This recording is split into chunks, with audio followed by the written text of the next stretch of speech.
അനന്തപുരി പോലെ വലിയ സമ്പന്നമായ ഒരു ഫാമിലിയിലേക്ക് അനാമികയുടെ അച്ഛൻ അനാമികയെ പറഞ്ഞു വിടുമ്പോ അതിൻ്റെതായ ഒരു മാന്യതയിൽ പറഞ്ഞു വിട്ടേ പറ്റൂ. അതുകൊണ്ട് ആഡംബരമായ കല്യാണമാണ് നടന്നത്.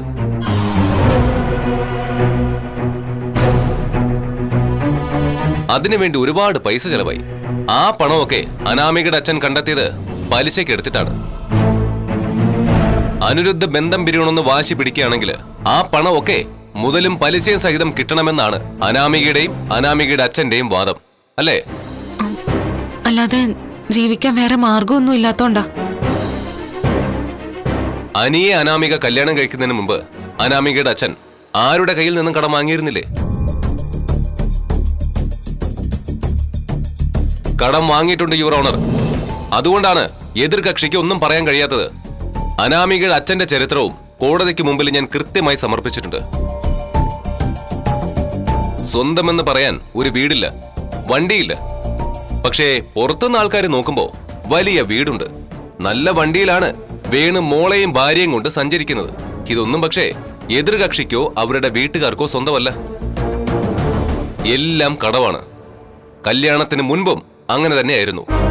അതൊക്കെ ശരിയാണ് വക്കീലെ. പക്ഷേ ഒരു പെൺകുട്ടിക്ക് വിവാഹശേഷം ഭർത്താവുമായി വേർപിരിയേണ്ടി വരുമ്പോ അവൾക്കുണ്ടാകുന്ന നഷ്ടങ്ങൾക്ക് കല്യാണം കഴിച്ച പയ്യനും ഒരു പങ്കില്ലേ? ആ പങ്ക് അയാൾ വഹിക്കണമെന്നാണ് അനാമിക ആവശ്യപ്പെടുന്നത്. ആ വാദം ന്യായമാണെങ്കിൽ എതിർകക്ഷിയും എതിർകക്ഷിയുടെ അച്ഛനും പറയുന്നത് കോടതി അംഗീകരിക്കുക തന്നെ വേണം.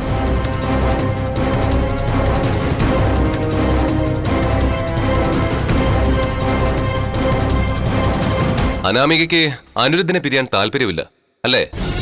ഇല്ല.